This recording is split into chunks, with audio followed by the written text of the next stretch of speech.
வணக்கம், welcome to my channel. இன்றைக்கி இந்த வீடியோவில் தூதுவளை ரசம் எப்படி செய்யலான்றதை நம்ம பார்க்கலாம். இது தூதுவளை இலை. இப்போ தூதுவளை செடியில் உங்களுக்கு முட்கள் நிறையா இருக்கும். இப்போ பார்த்திங்கன்னா இது எங்கள் வீட்டில் வளர்ந்த தூதுவளை செடி. இதில் நாங்கள் இந்த செடியிலே நாங்கள் 2-3 இலைகளை பறித்து அதில் நாங்கள் தூதுவளை ரசம் செஞ்சுக்குவோம்.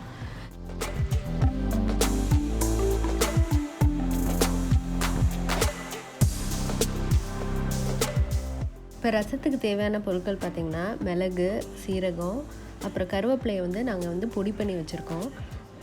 அப்புறம் பூண்டு, தக்காளி, பெருங்காயம்.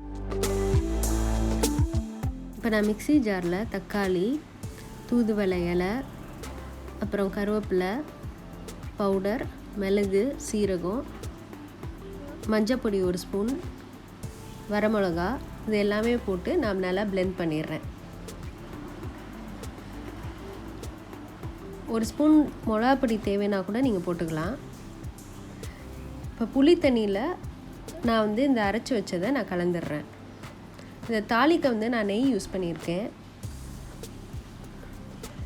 நெய் யூஸ் பண்ணி கடுகு 2 ஸ்பூன் போட்டிருக்கேன்.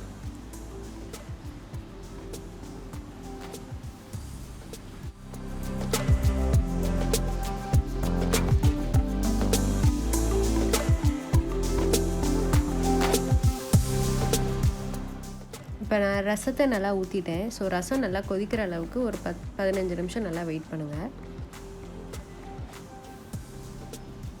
இப்போ தூதுவளை ரசத்தோட பயன்கள்னு பார்த்தீங்கன்னா இது உங்களுக்கு கால்சியம் கண்டென்ட் நிறைஞ்சது. ஸோ இப்போ நல்லா ரசம் கொதிச்சிருச்சு. இப்போ ரசம் ரெடி ஆயிடுச்சு. ரசம் இறக்கணுன்னா நீங்கள் தேவையான அளவு உப்பு போட்டுக்கோங்க.